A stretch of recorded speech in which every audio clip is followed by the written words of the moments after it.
So I've got a really quick kind of overview video today because I want to start to try to address the problem that many people have right now with regards to their capacities for focusing. And I'm going to take a bit of a roundabout through this, through like several interconnected topics. So I hope you'll just stay with me. It's kind of nuanced and it's an overview. So let me know if any specific angle needs further clarification for you, because I would like to try to do a part two that goes deeper into the issue of how we actually experience focus. Okay, so the idea behind gifted kid burnout is that this refers to a legitimate burnout that can often happen to a lot of like high achieving gifted kids at the transition, very often between like high school and college, although it could be like a little bit earlier or later depending on the person. In my case, this happened twice. So, and as many of you listening know, this is also something like you're likely very familiar with. And this concept is really like trying to pick out what's going on with the who were like the super smart, so-called straight A high achieving kids. Now, keep in mind, if you know my other videos on giftedness, it's not just about straight A's. That's actually not like completely coextensive with giftedness. So just to be clear, I know. Um, but what's going on with, those kinds of students, those kinds of gifted individuals who then suddenly don't seem to be able to fit in or adapt later at the same pace as their peers, for example, or maybe lose direction at the college level and beyond, while many of the kids who actually struggled academically in younger years end up going on to find like really good footing later on at the university level. Like you'll often see in many stories, someone completely flunks the first year of university or college, and then they find their footing, and then they do really well, like in a solid profession, like something like social work. And then there's no more real struggle for them, like an existential struggle with internal contradictions or existential difficulties.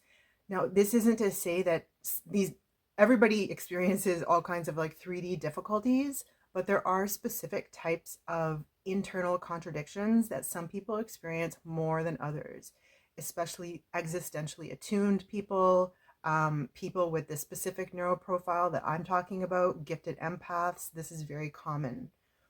So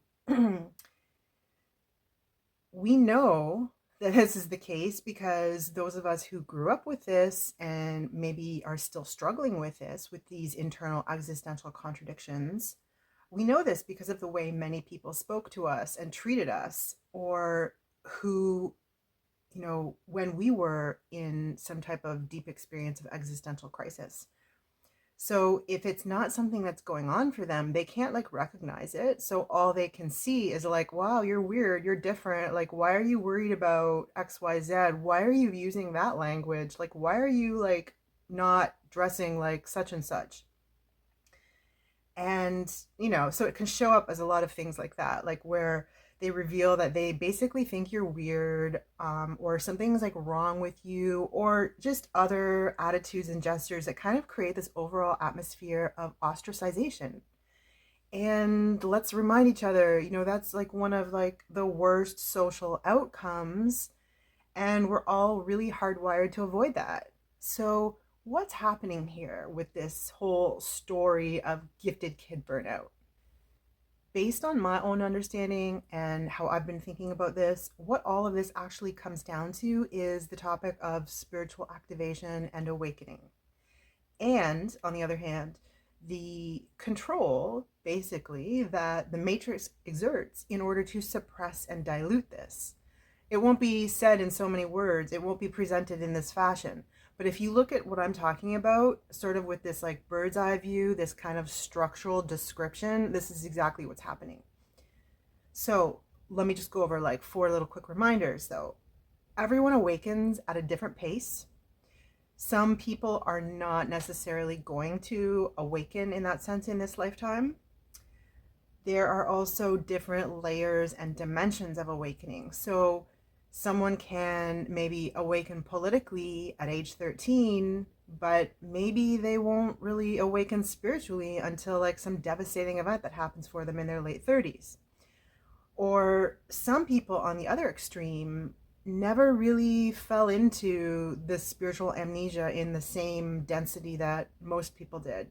Some will really stay connected with the consciousness that they came in with. And so you get some kids with insane abilities at age 5, or by age 8 and 9, like they're already working on their life purpose. They know exactly what they're here to do, and then they like set out to work on that like right away. So bringing this back to giftedness, my own theory is that there's like a really clear link between intellectual, creative, and empathic forms of giftedness and higher spiritual development. So creative gifts and spiritual gifts are really deeply connected, but the development here is not guaranteed, and this is where the matrix comes in. So genuine giftedness is like having a healthy bed of soil, for example, and all these different seeds have been planted, and you've got like some saplings and seedlings starting to grow, and you've got some of these first flowers, and it's a really great ecosystem, and it starts attracting like bees and so on. It's super healthy. Now, where are my gardeners at? You know exactly what happens, right? If you stop watching this, if you stop tending to it, nurturing it, and protecting it, all of this lovely like potential for beauty and for harvest, you can't just set it and forget it. And it's the same with giftedness, which is rooted in our consciousness. You can't just set it and forget it. That's the whole nature of consciousness. If you ignore it or forget it, it just kind of becomes ripe for harvesting by other kinds of forces. And that's not really a metaphor. That's just actually structurally what happens. If you could make a blueprint, a diagram, schematic of like what's actually happening, this is literally what happens. The garden represents this interface of consciousness with the 3D social world. And if it's cultivated well, you're growing and cultivating these very specific gifts that they're all interconnected, they work together, and they make a difference. You're able to see their organic development through the full natural cycle that they're meant to develop on. A large part of this, tending and nurturing to this garden, is doing the work in the face of so many unconscious forces that I've talked about. Also some actively malicious forces and, other types of forces. This can be the innocence of other so-called hungry animals. It can be some destructive emotional weather and more. So this is why there is a trope about gifted kid burnout kind of morphing into presentations of ADHD later in life.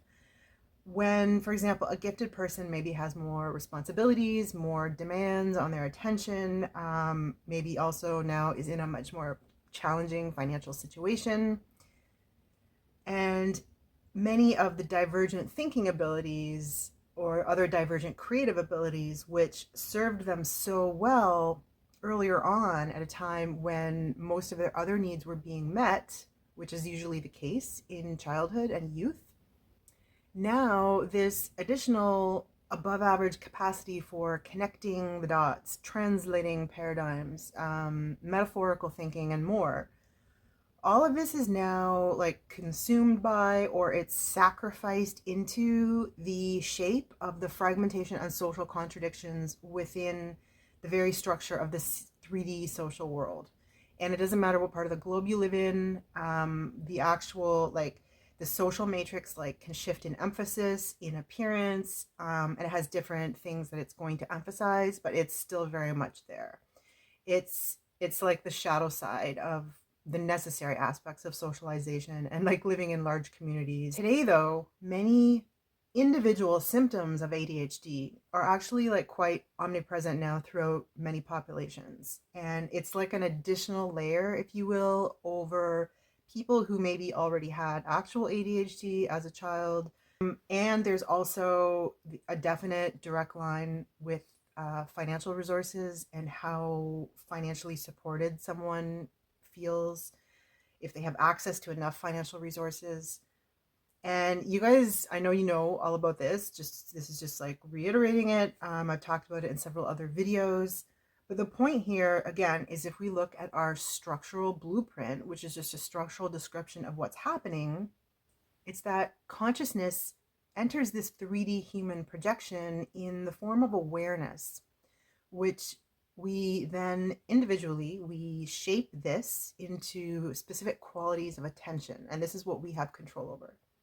And from there we can modulate our own attention and direct it and invest it in specific ways, and this is what we call focus, being able to focus on something, to finish a project. And so we have this kind of continuum of consciousness which descends into a baseline awareness, and this is basically the closest thing to like the so-called empty mind, I think is the phrase used in Tibetan thought. And then from there, this is modulated into or with the effect of like the human physiology of perception, which is a physical system. And from there, you kind of get this apparatus of being able to give or pay attention to something. And then from that, we modulate it into focus, as I said. So it goes even further because now you're employing the full resources of the developed human neocortex. And just as a quick sidebar reminder, the brain already consumes like 20% of our energy just in the most baseline resting state, like just sitting in a chair, just existing, like for all the functions, breathing and everything. And so as soon as you start actively clocking more than that, like the energy consumption like rises rapidly. And you've noticed this, right? Like if you ever take your morning, go to work in a cafe or something, like how much more you can quickly get done, like after you have like your favorite chocolate croissant or whatever it is.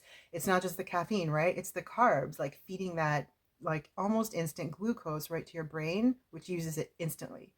So when we focus, we are deliberately using more energy in order to shape the quality of our attention in order to achieve specific goals. We narrow the scope of our attention. This is a few of the things that happen. We are narrowing the scope of our attention. We are also directing our attention with respect to a certain outcome or set of outcomes or context that we're working with. And we're doing this for a specific period of time. So you don't stay in focus like 24/7. It's a very particular tool. It's like if our baseline attention is like a Swiss Army knife, then directed focus is kind of like pulling out just one of those blades or the corkscrew or when you need the can opener. It's very specific and directed.